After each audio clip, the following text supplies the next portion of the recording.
One thing the UK is going to have to do, I think, is try and figure out what kind of country it wants to be, what its global role is going to be. Is it going to be a good citizen?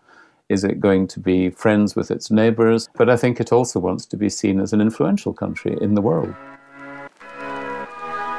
Die Kulturmittler, der IFA-Podcast zu Außenkulturpolitik.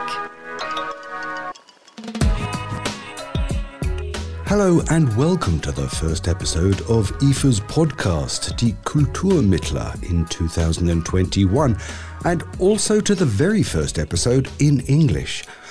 My name's Dan Wesker, and from now on you will occasionally hear my voice in this podcast. The title of the podcast can roughly be translated as The Cultural Conciliators. Being dedicated to the so-called third column of foreign policy, it features conversations with stakeholders, players, and experts on current cultural relations topics. In this season, we'll be rotating German and English episodes, and in our first interview, in English of course, we'll be talking about the UK. In 2016, the citizens of the UK voted to leave the European Union. From that moment on, there have been lots of discussions and lots of transition deals. Anyway, Brexit officially happened on the 31st of January 2020, and there's been a lot of talk about what Brexit will do to the British economy. But how does it affect the cultural scene? And which new relations and networks are going to be built now that the UK has left the EU? My guest today, you've already heard at the beginning, is a true expert on this matter.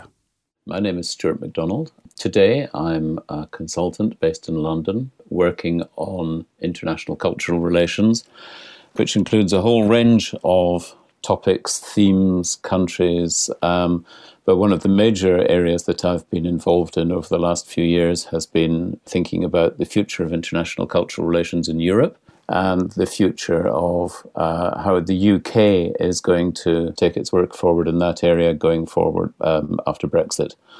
But a little bit about me, if I may, just very quickly. I worked for the UK government and the Scottish government for 25 years. I was a policy advisor to government ministers on education and culture mostly, but also in digital matters, and that's very relevant to the work that I do today. After that, I worked in North Africa for a while, and then I set up the Centre for Cultural Relations at the University of Edinburgh, which was an interdisciplinary research-led centre, which also did engagement and impact activities internationally, and through that experience, I started doing a lot of consultancy work with governments, the German government, with the UK government. After that experience, I decided to go on my own. So I actually worked in Germany for 6 months. I was in Stuttgart working at IFA in 2017, I think working on the Brexit report there. I've also done work with the University of Mainz, the University of Bamberg, and I have done work projects also in Berlin with the Stifterverband and with other colleagues and collaborators there on different things and a whole range of subjects, as I say, which are relevant to cultural relations, with a focus on higher education, digitization, cultural connections. But most of what I do is research into what works in public policy terms, because from my point of view, the activities of governments, the activities of government agencies are absolutely crucial in this area. As he said, Stuart MacDonald has also worked for IFA. In 2017, he published an IFA study, The Impact of Brexit on International Cultural Relations in the European Union. There he wrote that Brexit forces us, and I quote, to challenge our assumptions and traditional ways of thinking about international cultural relations. That was a few years ago. Still, I asked him what exactly he meant by that. I think this sentence, I'm trying to remember what I had in my mind when I wrote it. Thinking about the UK and Europe, the British Council was one of the founding members of UNIC, the EU National Institutes of Culture, and continues to be, I think, is continuing to be an associate member of UNIC going forwards. And I think it's almost in the DNA of the British Council and any cultural relations practitioners in the UK that the UK would have continued to play a leading role in international cultural relations whether or not Brexit took place. Now, Brexit having taken place in the way that it has, we're in a particular situation now. But back at the time, I think when I was thinking about this, the consequences of the UK coming out of the EU, we didn't know that the British Council would continue to be an associate member of UNIC at that time. So a lot of the assumptions about collaboration, about who we work with, not just on a day-to-day basis, but in terms of who shares our values, who shares our broad understandings of the world, whether they're cultural understandings or understandings about, say, how civil society operates, that these sets of understandings were clearly going to be challenged by Brexit, which was a result of what Richard Higgett calls the populist nationalist zeitgeist, a turn of events and culture and politics. It's not just in Britain, but it's across the world, which challenged, I think, some of the liberal assumptions on which the whole notion of cultural relations is based. In your 2017 study for the British Council, Soft Power Today, you pondered how smaller arts organisations could develop in a way to develop connections, reduce misunderstandings, and engage about values and ideas. What impact will Brexit have not only on the British cultural sector, but also on the international cultural relations? The impact of Brexit on small arts organisations in the UK, I think, in the short term, is hard to disentangle from the impact of COVID-19. That's the first thing I would like to say. The challenges of having to deal with Brexit would have been bad enough on their own. Having to deal with that and COVID, I think, personally, I'm not optimistic about this, I think is going to deal a very heavy blow to the cultural economy and cultural ecology of the UK. And there are already numerous examples of small arts organisations struggling to survive, individuals who are having to retrain into completely non-arts sectors. And there was an incident before Christmas where a government minister, I think it was the Chancellor of the Exchequer, advised a prominent ballet dancer that really he should think about retraining as an IT operative.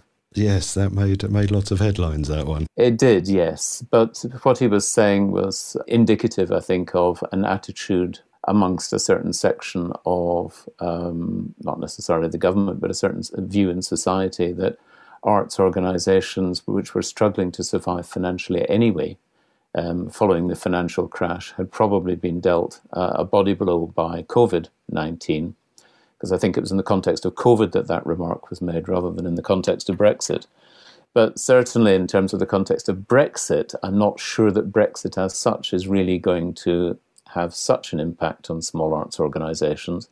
Obviously, in the UK, they'll lose access to sources of funding, which they possibly had through the Creative Europe scheme in the past. Having said all that, there are new business models, largely through online and digital platforms, which are thriving and which are building new kinds of networks and new kinds of affiliations, developing new models of cultural production, which I think, to be honest, are largely unaffected by Brexit and have been accelerated by COVID. What sort of industries are we talking about there? Well, just to give you an example, I'm actually a trustee of a small visual arts organisation called Arts Cabinet. And Arts Cabinet operates at the intersection of, if you like, research and the practice of contemporary visual art. So it looks at artist research practices. And they have been massively successful over the last year in terms of building networks across Europe, networks globally. They're managing from a very small resource base to publish quite significant contributions to art and to thinking in this field. And all on really a very, as I say, a very small resource base in ways that simply wouldn't have been possible 10 years ago. It couldn't have happened. And, you know, the models of exchange and mobility and so on that were set up then, which are still with us and indeed have been accelerated recently by the European Commission, the extra money for Creative Europe and so on, are really models that are sort of pre-COVID models, it seems to me. And they're largely pre-digital models in the sense that they're not recognizing the shift that COVID is driving. Forcing people to go online has created new spaces for dialogue. It's created the new endless Zoom conferences. If I wanted to, I could spend all day, every day in the most fascinating Zoom meetings. I would be exhausted, but that possibility didn't exist pre-COVID. These things just simply didn't happen. So on the one hand, Brexit reduces some opportunities, less than the sector itself, I think, claims, frankly. Because to be honest, the take-up of Creative Europe projects in the UK was always rather low and benefited a very small number of arts organisations that were active in Europe. It's always been easier in some ways for UK arts organisations to build international links in English-speaking countries. So they would tend to go to the USA or Canada or Australia or wherever. So in a sense, I think the impact of Brexit on the arts sector in the UK has been overstated in some ways. But I'm also optimistic that these new channels of communication, these new dialogue platforms and so on, show a way forward, which actually should increase the agency and autonomy of cultural actors, if you like, vis-a-vis state funders on the one hand, or bureaucratic instrumentalization on the other hand. So the impact of Brexit on the cultural sector might not turn out so bad after all, especially with the UK staying a member of the EU National Institutes for Culture, the so-called UNIC. Stuart MacDonald mentioned the network earlier. But Brexit doesn't only affect the cultural scene, it also changes European academia. By the end of 2020, it has been decided that the UK will no longer be part of the Erasmus Plus programme. Instead, the UK is introducing their own programme, which is called the Turing Scheme. This change affects especially young people, and it's being harshly criticised. Richard Lochhead, the Scottish Universities Minister, called the decision a huge blow. Welsh First Minister Mark Drakeford even talks about cultural vandalism. I asked Stuart MacDonald if he agrees to calling this change a lose-lose situation for both the EU and the UK. Well, I think it's like anything else. The picture is a bit more complicated than some people like to make out. Do I think UK coming out of the Erasmus scheme is a good thing? No, I don't think it's a good thing. And I don't think that, I suspect that there may be one of Boris Johnson's famous policy U-turns about that at some point. I would not be at all surprised. Having said that, the UK really, if you like, when you say it's a lose-lose, the UK invested more in Erasmus than it got out of it, really, at the national level. There was a huge imbalance. Far more students and faculty came to the UK from the rest of the EU than went from the UK to the EU. So there was always an imbalance in that, and that meant a financial imbalance. So it became a very expensive scheme to operate. And if you looked at the types of students that participated in Erasmus, there's some research by Strathclyde University into this. Most of the students from the UK who were interested participants in Erasmus were students who were studying modern languages. So they'd be studying French or German or Italian or Spanish or something. So they had a direct interest in participating in the Erasmus scheme. In a sense, it wasn't really benefiting the vast majority of students, and it was really perhaps not quite the sort of lose-lose situation that everyone describes. Is the Turing Scheme an adequate replacement? I don't know yet, because I don't know enough detail about it. I have a major concern in that the Turing Scheme seems to be one-directional. It just seems to be about giving opportunities for UK students to go overseas. It doesn't seem to be funding opportunities for students from other countries to come to the UK. That's totally disappeared, has it? That has totally disappeared. And again, I think that will have to be looked at, and I think is being looked at. Britain's not the only country in this situation. Switzerland is also in a similar situation and has its own scheme. It's not in Erasmus. And the Swiss scheme does pay for students to go to Switzerland as well as for Swiss students to go to other countries. So I really think that the Erasmus situation is regrettable in so many ways, but I do also think that it was benefiting a rather narrow section of the population of young people in the UK. And if the Turing Scheme can broaden the base of participation, then that would be fantastic. I mean, I know myself, I'm Scottish, and I know there's a great reluctance on the part of Scottish students to travel overseas. And Scottish universities put a lot of effort into their own schemes, really, to promote international experiences for undergraduates. I mean, remaining with the universities, what do you think Brexit means for the scientific exchange and joint research projects. We know that have long enjoyed a constructive dialogue with each other. Is that something that will continue, or? Yeah, I mean, the UK is staying in Horizon Europe. It's also staying in the Euratom nuclear research program. There's a thing called the ITER project, which is building a nuclear fusion system. There's an Earth monitoring project, I think it's called Copernicus, and EU satellite and tracking services and so on. So the UK is going to still play a very much an important role in research and innovation at the EU level, and that's fantastic news. Earlier research showed that was a major concern, really, certainly of the German government, that the opportunities for collaboration with UK research-led universities should be maintained. The UK does have a very significant science and research base, and it's great that these opportunities can continue. That is extremely important. The next question sort of touches a little bit on what you said, but I mean, Brexit obviously is going to lead to shifts in power dynamics and cultural relations. How do you think this will open up the chances for new, maybe non-European relations that have so far been perhaps underrepresented? Is there a shift that is moving away from the European market? Yes, I think so. I think, we're in the middle of a process, the process is coming to an end, called the Integrated Review, which is looking overall at the UK's foreign policy. And hopefully that's going to be published in the next, the next few weeks, next month or two. And I think what is already clear, though, there's a consensus that the UK is looking actively to become more engaged at the global level, and in several key ways.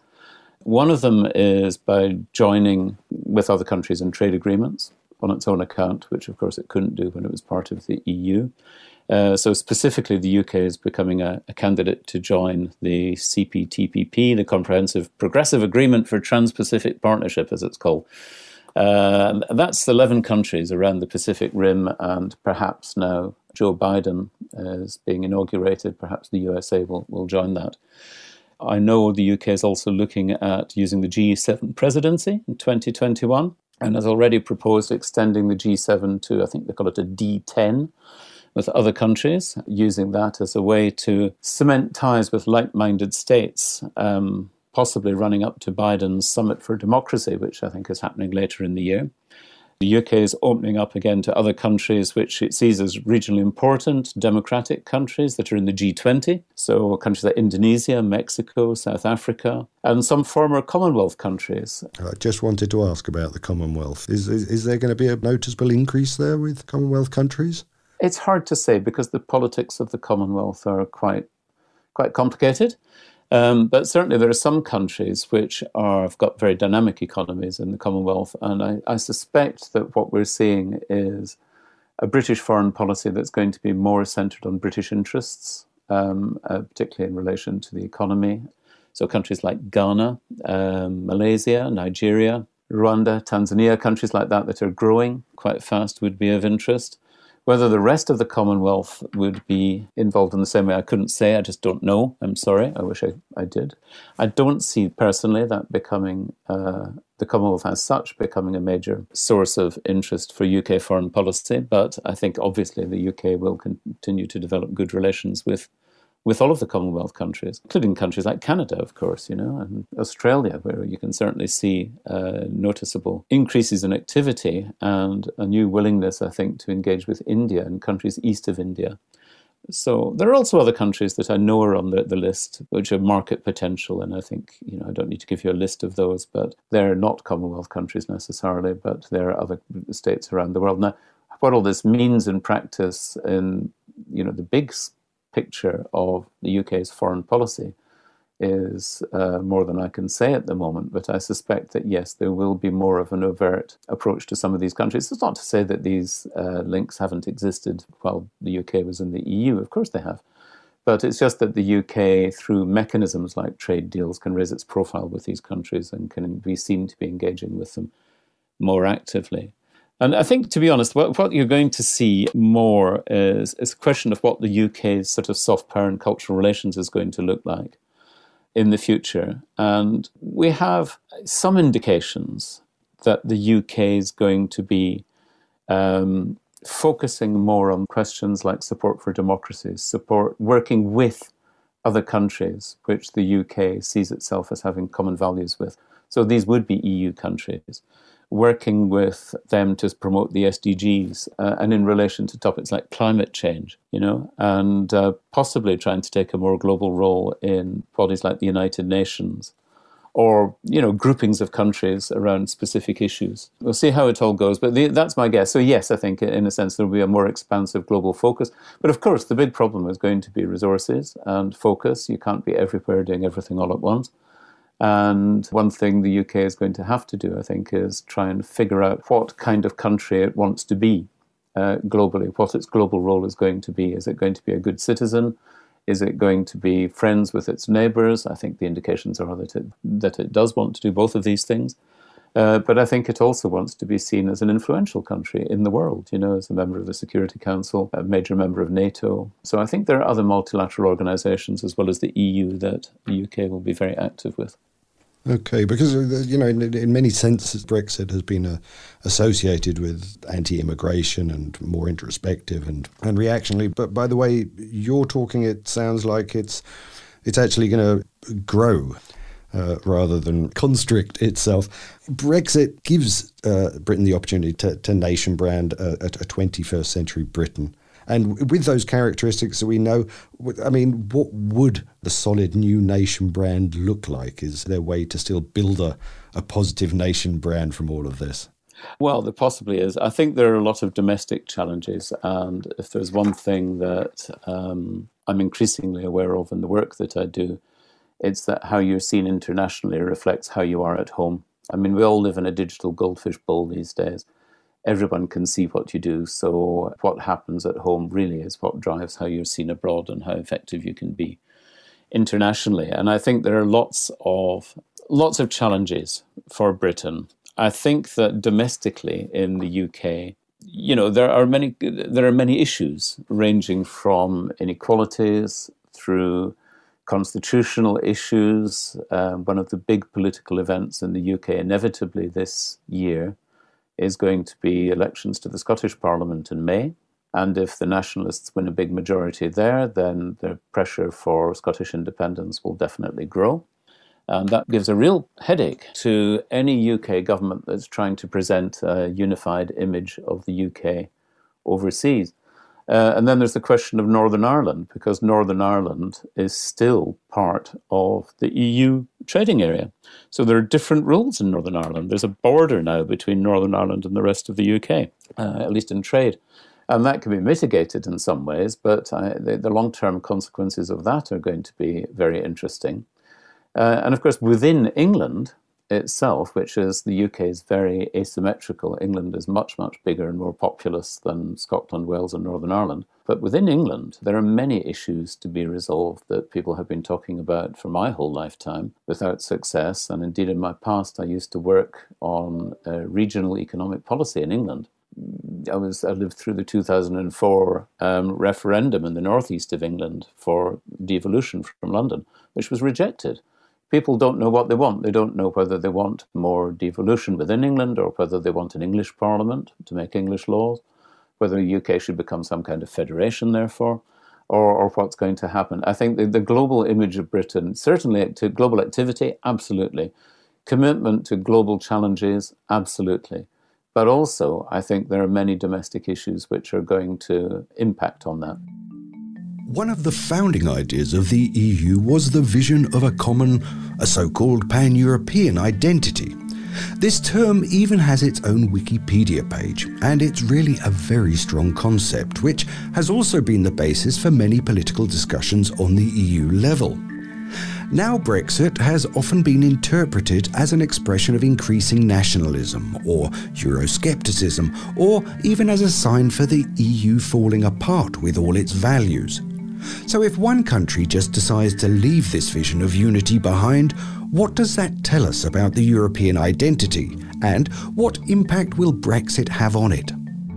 One of the ironies of Brexit is that really one of the things which drove the notion of a common European identity was the creation of the single market, which was largely initiated by Margaret Thatcher in the 1980s when she sent Lord Cockfield to the Delors Commission There was a desire to reinvigorate what's called the common market, and that resulted in the Single European Act. And I don't know if this is what she intended to do or not, but what that ended up doing was selling to EU citizens the notion of a common European lifestyle. So you could go live wherever you wanted, you could study wherever you wanted, you could do, within the single market, you could do many things that you couldn't beyond your own country that you couldn't have done before.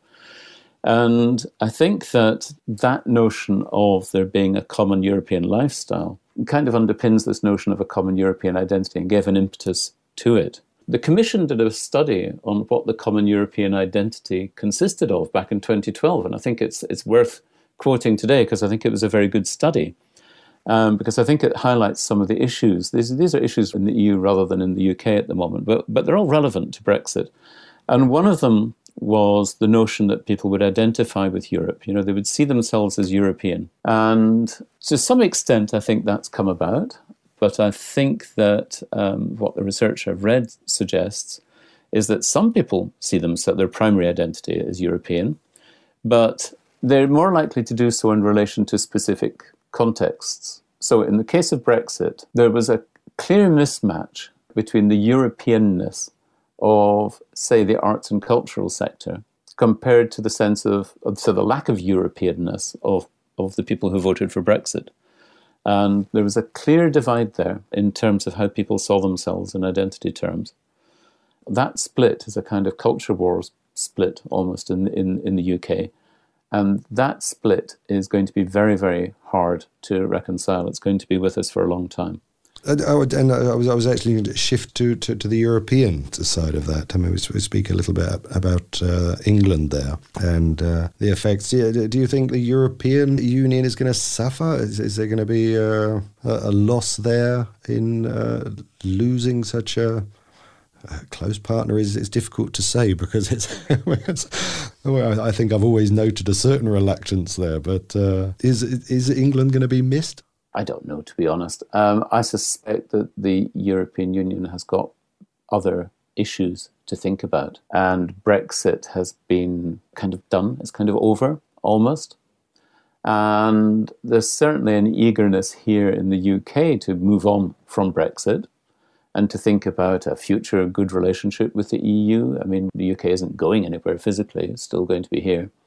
There's still going to be a huge amount of trade. There's still going to be a huge amount of exchange and cooperation in all sorts of areas.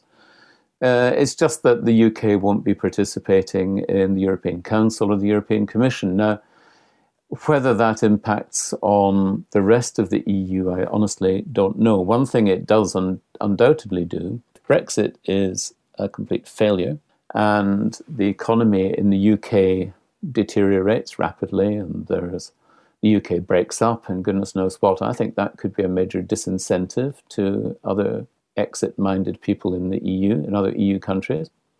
I think, on the other hand, if Brexit is a great success and the UK doesn't fall apart and it becomes a prosperous, successful middle power in the world with a lot of agency and freedom to go its own way, then that might be attractive to people who are exit-minded in the EU. But honestly, I don't think it's going to be a central thing for people. I think the memory of Brexit will start to fade, and I think that, as you say, for many, many years, the UK's relationship with the EU has been ambivalent, to say the least. And certainly talking to friends in France, they say, well, we never thought that Britain was part of Europe. We always thought London was a nice place to go and work and live and all the rest of it, but we never really saw the UK as one of us, in a sense. And I think in the UK there are many different points of view, obviously, but I think there's a kind of similar view that it's great for the EU to stay together, hang together, become a major power that we do a lot of close business with, and that's a good thing. And it may even be good for the EU and EU integration that the UK is not there stopping other countries integrating more closely if they want to, because we did for a long time.